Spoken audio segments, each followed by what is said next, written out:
नमस्कार दोस्तों, कैसे हैं आप सब लोग। उम्मीद करता हूं सभी लोग बढ़िया हैं, मस्त हैं, स्वस्थ हैं। तैयारी आपकी बढ़िया चल रही होगी। मेरा नाम है शिवम और होम साइंस जंक्शन पर आप सभी का स्वागत है। तो भाई आज की क्लास में हम फिर से करने वाले हैं DSSP का जो हमने पेपर शुरू किया था, DSSP TGT सोशल स्टडीज़। तो इसके जनरल सेक्शन के मैथ्स के हमने 10 क्वेश्चन कर लिए थे कल की क्लास में। 10 क्वेश्चन और बचे हुए हैं, उसे हम आज की क्लास में कंप्लीट करेंगे और ये जो हमारा पेपर है सोशल स्टडीज़ का, ये हो जाएगा कंप्लीट। तो चलिए आज की अपनी क्लास को करते हैं स्टार्ट। क्वेश्चन नंबर 10 तक हमने कर लिया था। क्वेश्चन नंबर 11 आपके सामने है।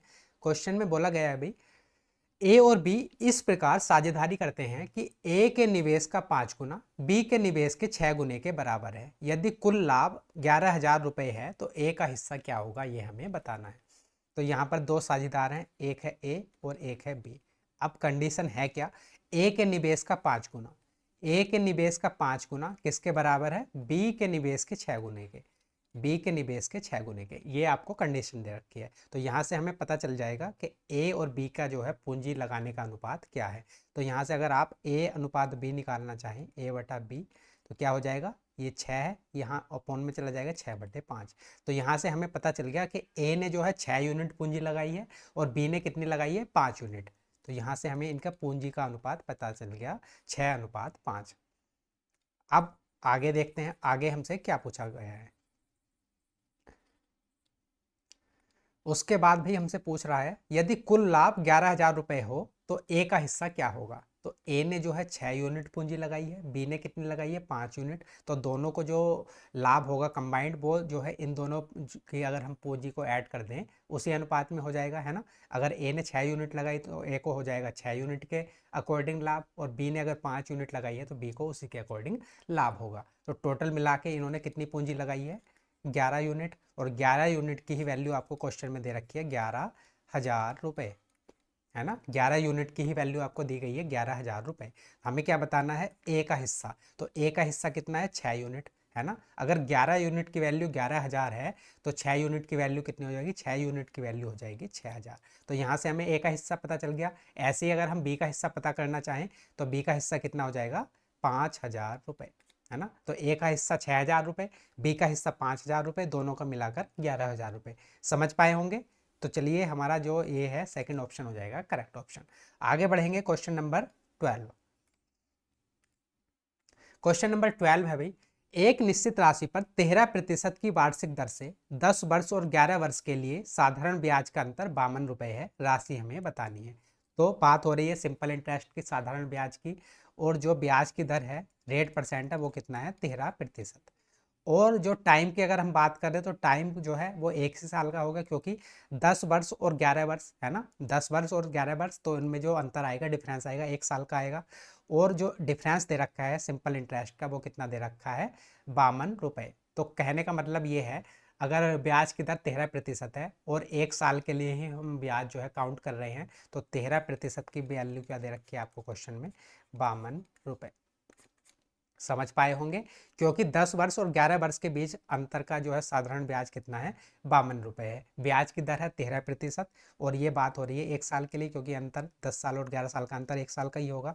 तो 13% की वैल्यू आपको दे रखी है, जो अंतर वो 52 रुपये दे रखा है। हमें क्या बताना है, राशि की वैल्यू बतानी है, मतलब 100% की वैल्यू हमें बतानी है। तो 13% की वैल्यू 52 रुपये, 1% की आप यहाँ से वैल्यू निकाल सकते हो 4 रुपये, और अगर हमें 100% की वैल्यू निकालनी है तो वो हो जाएगी 400 रुपये। तो आपका फर्स्ट ऑप्शन हो जाएगा करेक्ट ऑप्शन। सिंपल था। नहीं तो आप सीधे इसमें क्या लगा सकते हैं, फॉर्मूला भी लगा सकते हैं, साधारण ब्याज बराबर मूलधन गुणा दर गुणा समय बटे 100। वहाँ से वैल्यू रख के वहाँ से भी निकाल सकते हो और ऐसे भी कर सकते हो, जैसे मर्जी वैसे करो, है ना। आगे बढ़ेंगे, क्वेश्चन नंबर 13।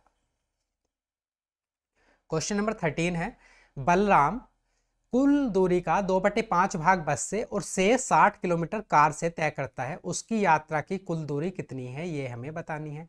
तो कोई जो है डिस्टेंस है 5 यूनिट की डिस्टेंस है, और बलराम जो है कुल दूरी का, तो कुल दूरी है कितनी, 5 है, उसका जो है 2/5 भाग। तो मतलब कहने का मतलब ये है, 2 भाग जो है बस से, ये जो है बस से कवर करता है, और शेष जो है कार से तय करता है। तो कुल दूरी थी 5, 5 में से 2 किससे तय करता है, बस से तय करता है, तो बचा हुआ 3 किससे कवर करता है, वो कार से। और बचे हुए कि 3 जो शेष की वैल्यू है वो कितनी है, 60 किलोमीटर। समझ गए होंगे। टोटल दूरी थी 5 यूनिट, 5 यूनिट में से 2 यूनिट वो बस से कवर करता है और शेष दूरी मतलब 3 यूनिट वो किससे कवर करता है, कार से। और जो शेष है उसकी वैल्यू कितनी दे रखी है, 60 किलोमीटर। तो कहने का मतलब ये है, ये जो बचे हुए 3 यूनिट है इनकी वैल्यू कितनी दे रखी है, 60 किलोमीटर। हमें क्या बताना है, उसकी यात्रा की कुल दूरी, मतलब 5 यूनिट की वैल्यू हमें बतानी है। 3 यूनिट की वैल्यू 60 है, तो यहाँ से 1 यूनिट की वैल्यू कितनी आ जाएगी, 20 किलोमीटर। और ऐसे ही यहाँ से अगर हम टोटल दूरी निकालें 5 यूनिट, तो इसकी वैल्यू कितनी आ जाएगी, 100 किलोमीटर। तो कुल दूरी कितनी आ गई, 100 किलोमीटर। आपका सेकंड ऑप्शन हो जाएगा करेक्ट ऑप्शन। समझ पाए होंगे, आसान ही था, है ना। आगे बढ़ेंगे क्वेश्चन नंबर 14। क्वेश्चन नंबर 14 है, एक रेलगाड़ी की गति एक कार की गति से 10% अधिक है। तो ये भाई, ये है ट्रेन और ये है कार, और ये बात हो रही है स्पीड की। तो जो रेलगाड़ी की गति है कार की गति से 10% अधिक है। 10% की फ्रैक्शन वैल्यू होती है 1/10, है ना। तो मतलब कहने का मतलब ये है 10 से 1 ज़्यादा, मतलब ट्रेन की जो स्पीड है वो कितनी है, 11, और जो कार की स्पीड है वो कितनी है, 10। यही मतलब है, रेलगाड़ी की गति कार की गति से 10% अधिक है। तो रेलगाड़ी की गति कितनी मान ली हमने, 11 यूनिट, और कार की गति 10 यूनिट। उसके बाद दोनों एक ही समय पर बिंदु सी से चलना शुरू करते हैं और एक ही समय पर बिंदु डी पर पहुंच जाते हैं। तो हम मान लेते हैं ये पॉइंट था कोई सी और ये पॉइंट है डी। तो दोनों यहाँ से जो है एक ही टाइम पर चलना स्टार्ट किए और दोनों जो डी पर है एक ही टाइम पर पहुंच गए। एक ही समय पर स्टार्ट किया था और एक ही समय पर पहुंच गए। और सी और डी के बीच की दूरी कितनी दे रखी है, टोटल 220 किलोमीटर। ये टोटल डिस्टेंस है 220 किलोमीटर। उसके बाद रास्ते में ट्रेन एक स्टेशन पर 40 मिनट के लिए रुकती है। तो ट्रेन की क्या स्पीड होगी, ट्रेन की क्या गति होगी, ये हमें बताना है, स्पीड बतानी है। तो आप भाई अगर आप सीधे सीधे यहाँ से ऑप्शन को देखें तो आप जो है ऐसे भी अपना आंसर बता सकते हैं, बिना आगे इसको सॉल्व किए, बिना इसको डायग्राम बनाए आप इसको सॉल्व कर सकते हैं। कैसे, हमें क्या बताना है, ट्रेन की स्पीड बतानी है, ट्रेन की गति बतानी है। और ट्रेन की गति का जो हमने रेशियो माना है वो माना है 11:10। 10 है कार की और ट्रेन की है 11।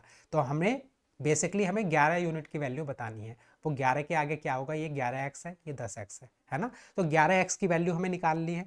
तो जो हमारा आंसर होगा वो 11 से कटने वाली कोई संख्या होनी चाहिए। तो आप देखिए 11 से 33 कटता है बिल्कुल, यही हमारा आंसर हो सकता है। 36 11 से नहीं भाग जाता तो ये हमारा आंसर नहीं होगा। 11 से 39 भाग नहीं जाता तो ये भी हमारा आंसर नहीं होगा। 11 से 30 भाग नहीं जाता तो हमारा ये भी आंसर नहीं होगा। तो हमारा आंसर क्या होगा, सिर्फ फर्स्ट वाला होगा। तो ये तो तरीका है ऑप्शन से करने का, बेसिक से तरीका करने का मैं आपको बता रहा हूँ। तो ये हमने भाई मान लिया कि दोनों ट्रेन और कार जो है सी से स्टार्ट किया, डी पर पहुंच गई, एक ही समय पर स्टार्ट किया था, एक ही समय पर पहुंचती हैं। सी से डी की डिस्टेंस कितनी दे रखी है, 220 किलोमीटर। अब क्या होता है, रास्ते में ट्रेन जो है एक स्टेशन पर 40 मिनट के लिए रुक जाती है। तो अगर हम यहाँ से टाइम का रेशियो निकालना चाहें तो स्पीड का जो रेशियो होता है वो टाइम के रेशियो के अपोजिट होता है ना। समझ पा रहे हो ना। अगर कार की गति तेज होगी तो उसको समय कम लगेगा, और कार की गति अगर धीमे होगी तो उसको जो है समय ज़्यादा लगेगा। तो सेम कहानी यहाँ पर है, अगर ट्रेन की स्पीड ज़्यादा है तो ट्रेन को समय कम लगेगा, है ना। और ऐसे ही अगर कार की स्पीड कम है तो कार को समय ज़्यादा लगेगा, 11 यूनिट लगेगा, है ना। तो स्पीड और टाइम का रेशियो क्या होता है, एक दूसरे का उल्टा होता है। अब भाई ट्रेन को तो लगता है टाइम 10 यूनिट और कार को लगता है टाइम 11 यूनिट, लेकिन ये दोनों पहुंच रहे हैं बराबर, है ना। बराबर समय पे यहाँ से चलना स्टार्ट किया था और बराबर समय पर यहाँ पर पहुँच रहे हैं। मान लो दोपहर में 12 बजे दोनों ने स्टार्ट किया, कार ने और ट्रेन ने सी से चलना, और दोपहर में दोनों 3 बजे पहुँचते हैं। लेकिन ट्रेन को कम समय लगना चाहिए था, क्यों, क्योंकि ट्रेन की स्पीड क्या थी, ज़्यादा थी। लेकिन दोनों को समय लग रहा है बराबर, मतलब समय बराबर नहीं लग रहा, पहुंच बराबर रहे हैं। और ऐसा क्यों हो रहा है, क्योंकि रास्ते में जो है ट्रेन 40 मिनट के लिए रुक गई थी। तो ये जो 40 मिनट का जो डिफरेंस है ये किसकी वजह से आया है, इस वजह से, है ना। तो ट्रेन को टाइम लगता है 10 यूनिट, कार को लगता है 11 यूनिट, और जो 1 यूनिट का डिफरेंस है ना, जो ये 1 यूनिट ट्रेन को कम लगता है, इसी की वैल्यू क्या दे रखी है, 40 मिनट। 40 मिनट, 1 यूनिट की वैल्यू 40 मिनट दे रखी है। अब हमें बताना क्या है, ट्रेन की गति क्या होगी। तो ट्रेन की भाई स्पीड कितनी होगी, तो ट्रेन को टोटल टाइम कितना लगेगा, ट्रेन को टोटल टाइम लगता है 10 यूनिट, 1 यूनिट की वैल्यू है 40 मिनट। तो 10 यूनिट की वैल्यू कितनी हो जाएगी, 400 मिनट। और हमें ट्रेन की गति बतानी है, तो स्पीड कैसे निकाल लेंगे, स्पीड को निकालने के लिए भाई हमें क्या करना पड़ेगा, फॉर्मूला यूज़ करना पड़ेगा, चाल बराबर दूरी बटे समय। ये फॉर्मूला लगाते हैं, है ना। तो दूरी कितनी दे रखी है 220 किलोमीटर, समय कितना लगा 400 मिनट, तो ये 400 मिनट को हमें किस में बदलना पड़ेगा घंटे में, तो यहाँ पर हम जो है 60 से भाग कर देंगे, 60 से भाग करेंगे तो ये ऊपर चला जाएगा गुणा में, तो 2 जीरो से 2 जीरो कैंसिल आउट, 2 दूनी 4, तो 2 से 11 बार और 2 से 6 3 बार, तो 11 तिया 33, कितने आ जाएगी 33 किलोमीटर प्रति घंटा। तो यहाँ से कार की सॉरी ट्रेन की जो स्पीड आ गई वो कितनी आ गई 33 किलोमीटर प्रति घंटा। तो देखिए यहाँ से भी हमारा फर्स्ट ऑप्शन ही करेक्ट होगा।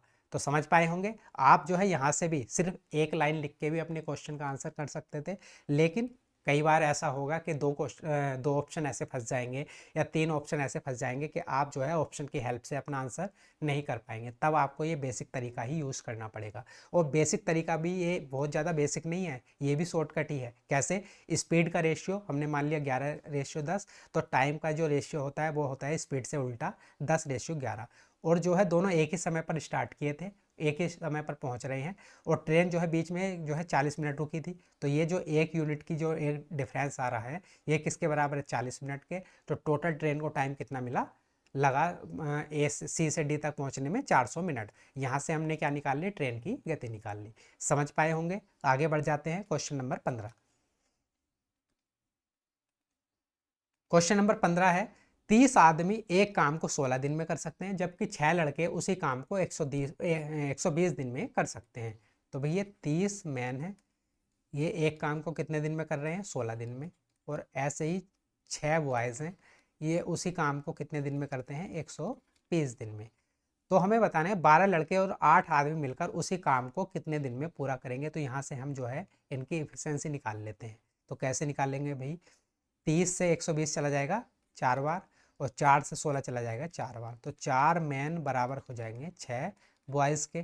तो यहाँ से मैन अपॉन बॉयज़, मैन और बॉयज़ का हम क्या निकाल लेंगे, रेशियो निकाल लेंगे। तो 2 तिया 6 और ये अपॉन में 2 दूनी 4, तो यहाँ से रेशियो कितना आ गया 3:2।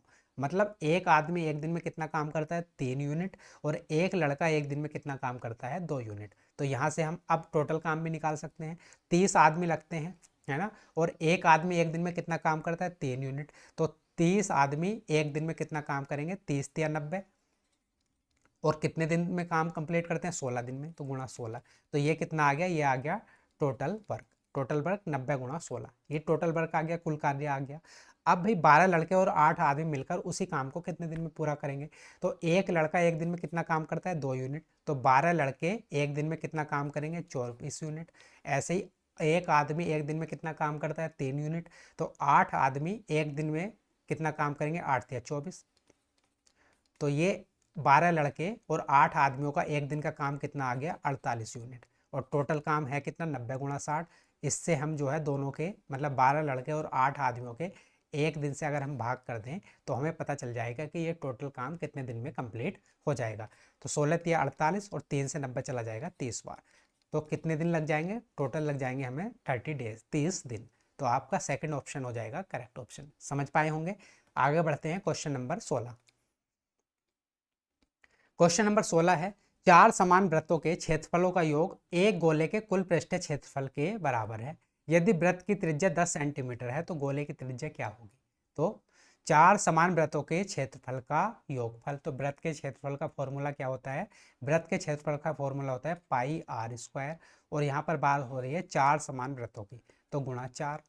ये किसके बराबर है, इनका जो योग है एक गोले के कुल पृष्ठीय क्षेत्रफल के बराबर है। तो गोले का कुल पृष्ठीय क्षेत्रफल क्या होता है 4 पाई आर स्क्वायर। तो यहाँ से अगर आप देखोगे तो देखिए ये इसके बराबर है, तो यहाँ से ये आपस में कैंसिल आउट हो जाएंगे। तो आर मतलब कहने का मतलब ये है जो वृत्त की त्रिज्या है सेम जो है गोले की त्रिज्या है ना, दोनों की त्रिज्याएं क्या है समान है। अब यदि वृत्त की त्रिज्या 10 सेंटीमीटर है तो वृत्त की त्रिज्या हमें कितनी दे रखी है 10 सेंटीमीटर, तो गोले की त्रिज्या भी कितनी होगी 10 सेंटीमीटर ही होगी। तो गोले की त्रिज्या क्या होगी, तो गोले की त्रिज्या भी हो जाएगी 10 सेंटीमीटर। तो आपका फोर्थ ऑप्शन हो जाएगा करेक्ट ऑप्शन। यहाँ पर सीधे सीधे क्या पूछ रहा है भाई, सीधे सीधे पूछा गया है कि आपको फॉर्मूला पता है या फिर नहीं। पहला फॉर्मूला वृत्त के क्षेत्रफल का और दूसरा फॉर्मूला वृत्त के गोले के कुल पृष्ठीय क्षेत्रफल। अगर ये दोनों फॉर्मूले पता हैं तब तो इस क्वेश्चन में कुछ है ही नहीं। तो सीधे सीधे यहाँ पर आप मान लीजिए आपसे फॉर्मूले ही पूछे गए हैं 2, है ना। आगे बढ़ते हैं क्वेश्चन नंबर 17। क्वेश्चन नंबर 17 है निम्नलिखित में से कौन सा कथन सही होगा। तो दो कथन आपको दे रखे हैं, तो इसके लिए हमें क्या करना पड़ेगा, दोनों कथनों को सॉल्व करना पड़ेगा। तो पहला कथन है, यदि किसी वृत्त का क्षेत्रफल 61,600 सेंटीमीटर स्क्वायर है तो इस वृत्त का व्यास क्या 140 सेंटीमीटर होगा। मतलब ये हमें बता रखा है कि भाई अगर क्षेत्रफल इतना है तो इसका व्यास 140 सेंटीमीटर होगा। अब जो ये हमें दे रखी है वैल्यू, इनको जो है हमें क्रॉस चेक करना पड़ेगा। अगर सही हुई तो ये कथन हो जाएगा हमारा सही, और गलत हुई तब हो जाएगा गलत। तो वृत्त के क्षेत्रफल का फॉर्मूला क्या होता है, पाई आर स्क्वायर, और इसकी वैल्यू कितनी दे रखी है 616.00। ये वैल्यू हमें दे रखी है, तो इसको सोल्व कर लेंगे। पाई की वैल्यू क्या रखेंगे 22/7, तो ये अपोन में चला जाएगा 22, और अपोन में 7 ये आ जाएगा ऊपर गुणा 7, ये पाई यहाँ से कैंसिल आउट। तो ये 11 दूनी 22, और ये हो जाएगा 11 पंजे 55 और 11 छंग 66, और 2 से 1 कितनी बार चला जाएगा 2800। तो ये आर स्क्वायर की वैल्यू कितनी हो गई 2800 गुणा 7। 2800 गुणा 7 को हम क्या लिख सकते हैं भाई, ये लिखा जा सकता है 2800 को क्या लिखा जा सकता है 7 गुणा 400, ये लिख सकते हैं, और गुणा में क्या है 7 है ना। 2800 7 गुणा 400 भी लिखा जा सकता है, गुणा में 7 था, तो यहाँ पर ये क्या हो गया, ये हो गया एक तो 7 का स्क्वायर गुणा 400 को लिख सकते हैं 20 का स्क्वायर, और यहाँ पर है आर का स्क्वायर। तो यहाँ से सीधे सीधे आर की वैल्यू क्या आ गई 7 दूनी 14 140। आर की वैल्यू क्या आ गई 140। लेकिन यहाँ पर बोला गया है कि भाई क्षेत्रफल अगर इतना है तो वृत्त का व्यास 140 सेंटीमीटर होगा। लेकिन यहाँ पर क्या आई है, त्रिज्या 140 सेंटीमीटर आई है, व्यास क्या होगा, व्यास हो जाएगा 280 सेंटीमीटर। तो ये जो है हमारा फर्स्ट ऑप्शन हो जाएगा, या फिर पहला कथन हो जाएगा गलत, क्योंकि व्यास 140 सेंटीमीटर बताया गया है, जबकि व्यास क्या आ रहा है, व्यास आ रहा है 280 सेंटीमीटर। तो ये पहला कथन हमारा गलत है। अब तो पहला कथन हमारा हो गया गलत। अब सेकंड कथन को देख लेते हैं। सेकंड कथन में बोला गया है, यदि किसी समबाहु त्रिभुज का क्षेत्रफल 400√3 सेंटीमीटर स्क्वायर है तो इस त्रिभुज की भुजा 40 सेंटीमीटर होगी। तो इसको भी क्रॉस चेक करना पड़ेगा। तो समबाहु त्रिभुज का क्षेत्रफल क्या होता है √3/4 ए स्क्वायर। ये किसका फॉर्मूला है, समबाहु त्रिभुज के क्षेत्रफल का, और ये कितना दे रखा है आपको 400√3, ये आपको दे रखा है। तो भाई √3 से √3 कैंसिल आउट हो जाएगा, तो ये ए स्क्वायर कितना हो जाएगा, ये 4 इधर हो जाएगा, तो ये हो जाएगा 1600। तो यहाँ से ए की वैल्यू कितनी आ जाएगी 40 सेंटीमीटर। ए की वैल्यू कितनी आ गई 40 सेंटीमीटर। तो त्रिभुज की भुजा 40 सेंटीमीटर होगी, बिल्कुल सही बात है। अगर समबाहु त्रिभुज का क्षेत्रफल 400√3 सेंटीमीटर स्क्वायर है तो इस त्रिभुज की भुजा क्या होगी 40 सेंटीमीटर होगी। तो ये वाला कथन हो जाएगा आपका सही। तो पहला कथन गलत है और दूसरा कथन सही है ना। तो कौन सा सही होगा, केवल सेकंड ऑप्शन हो जाएगा आपका करेक्ट ऑप्शन। आगे बढ़ते हैं क्वेश्चन नंबर 18। क्वेश्चन नंबर 18 है, नीचे दी गई तालिका 3 अलग अलग वर्षों के लिए 5 अलग अलग स्कूलों में परीक्षा में उत्तीर्ण छात्रों की संख्या दर्शाती है ना। तो ये जो है 5 अलग अलग वर्षों में 5 अलग अलग स्कूलों में उत्तीर्ण छात्रों की संख्या को दर्शाया गया है। ये साल है, ये Y1 है, Y2 Y3, और ये स्कूल हैं S1 S2 S3 S4 और S5। अब भाई यहाँ पर दे रखा है J1 क्या है, J1 है तीनों इस वर्षों में स्कूल S1 में उत्तीर्ण छात्रों की औसत संख्या। J2 है स्कूल S2 और S3 में सभी वर्षों में उत्तीर्ण छात्रों की कुल संख्या के बीच का अंतर। तो हमें क्या बताना है, J2 माइनस J1 की वैल्यू बतानी है। तो इसके लिए हमें J1 की वैल्यू भी चाहिए और J2 की वैल्यू भी चाहिए। तो सबसे पहले J1 की वैल्यू हम निकाल लेते हैं। तो J1 की वैल्यू कैसे निकालेंगे, J1 को हमें बताया गया है तीनों वर्षों में स्कूल S1, तो स्कूल S1 ये है और तीनों सालों की बात हो रही है, में उत्तीर्ण छात्रों की औसत संख्या। तो भाई अगर टोटल संख्या की बात करें तो कितनी है 200 + 700 900, और 900 + 6 कितना हो जाएगा 1500। टोटल है 1500, लेकिन हमें क्या बताना है औसत संख्या। तो 3 सालों की बात हो रही है तो भाग कर देंगे 3 से, तो औसत संख्या कितनी आ जाएगी 500। तो यहाँ से हमें क्या पता चल गया J1, इसकी वैल्यू कितनी आ गई 500 J1 की। अब J2 की वैल्यू निकाल लेते हैं। तो J2 क्या है स्कूल S2, तो स्कूल S2 ये वाला है, और S3 ये वाला है। स्कूल S2 और S3 में सभी वर्षों में, सारे के सारे वर्षों की बात हो रही है, वर्षों में उत्तीर्ण छात्रों की कुल संख्या के बीच का अंतर। तो सबसे पहले S2 में छात्र देख लेते हैं, 3 + 8 11, 11 9 20, तो यहाँ पर कितने 2000 हैं।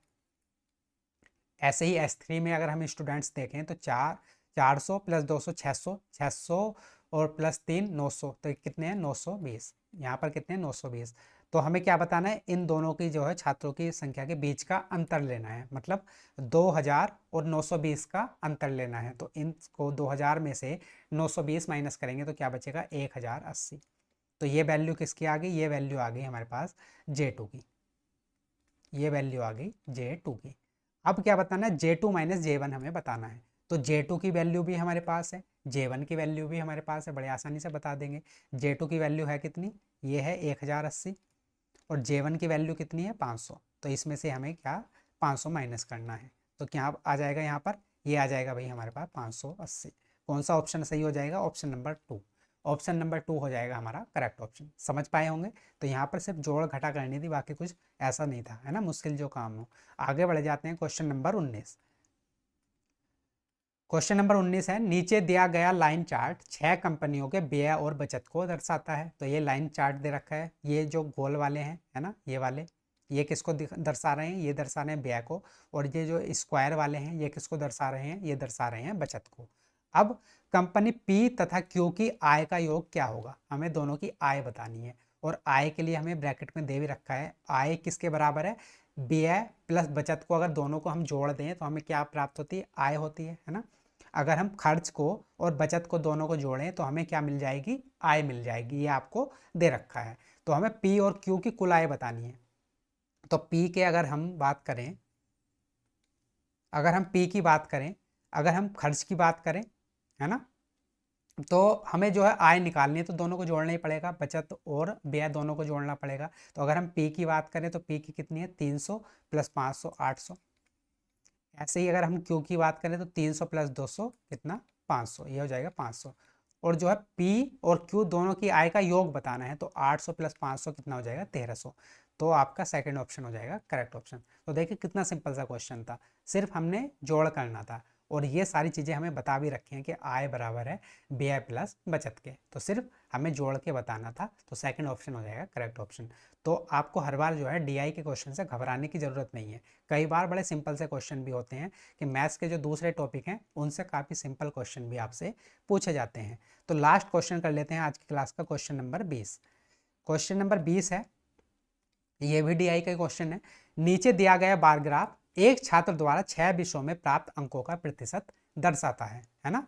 तो ये जो है प्रतिशत दर्शाया गया है। उसके बाद कौन सा कथन सही होगा, दो कथन आपको दे रखे हैं। तो पहले कथन की बात करें, यदि विषय S4, तो ये बात हो रही है S4 की, में अधिकतम अंक कितने हैं, 200 हैं, और ये दे रखा है परसेंटेज में 50%, 80%। तो अगर S4 के अधिकतम अंक 200 हैं तो विषय S4 में छात्रों के औसत अंक 140 हैं, ये हमें दे रखा है। तो भाई अधिकतम अंक है कितने, 200, और यहाँ पर आए कितने हैं, 50%। 200 का 50% कितना हो जाएगा, 200 का 50% हो जाएगा आधा, 100। तो यहाँ पर एवरेज भी, औसत भी क्या हो जाएगा, 100 हो जाएगा।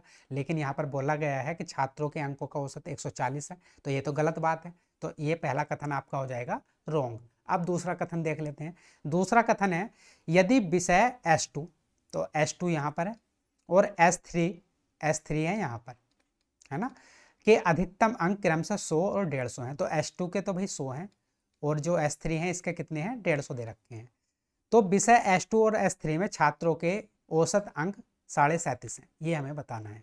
तो भाई S2 में छात्रों के जो अंक आए हैं वो कितने आए, 60%, और जो इनके अधिकतम अंक है वो 100। तो 100 का 60% कितना हो जाएगा, 60 ही हो जाएगा।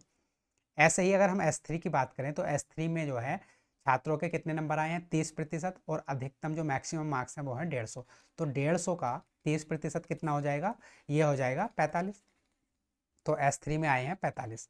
अब भाई 60 प्लस 45, क्योंकि दोनों के जो है, दोनों विषय S2 और S3 में छात्रों के औसत अंक हमें बताने हैं। तो दोनों के टोटल अंक हम जोड़ लेंगे तो कितने हो जाएंगे, 60 प्लस 45 कितना हो जाएगा, 105। और औसत बताना है तो भाग कर देंगे 2 से, तो 2 पंजे 10, 2 दूनी 4, और 2 पंजे 10, 52.5। तो औसत होना कितना चाहिए, 52.5, लेकिन दिया कितना है, 37.5। तो ये कथन भी आपका हो जाएगा रॉन्ग। तो दोनों कथन हमारे क्या हो गए, गलत हो गए, न तो एक और न ही दो। तो फोर्थ ऑप्शन हो जाएगा करेक्ट ऑप्शन। समझ पाए होंगे, देख लीजिए अगर नहीं दिखाई दिया हो इधर से। तो ये आपके सामने क्वेश्चन नंबर 20 था।